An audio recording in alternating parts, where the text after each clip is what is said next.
திருப்பத்தூர் மாவட்டம் ரெட்டியூர் அருகே ஏலகிரி மலையில் அமைந்துள்ள மலை குகையில் தனியார் கல்லூரியின் பேராசிரியர் தலைமையில் நடைபெற்ற தொல்லியல் ஆராய்ச்சியில் 5000 ஆண்டுகள் பழமையானதாக கருதப்படும் பாறை ஓவியங்கள் கண்டறியப்பட்டுள்ளது. வடமேற்கு தமிழகத்தில் இதுவரை கண்டறியப்பட்ட மிகப்பெரிய பாறை ஓவிய தொகுதியாக இது உள்ளது என்றும் ஆய்வாளர்கள் தெரிவித்தனர்.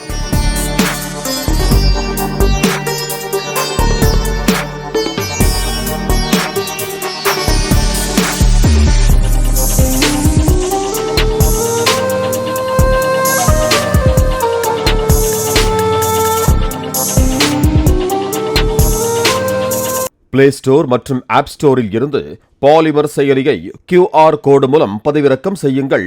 செய்திகளை உடனுக்குடன் பெறுங்கள்.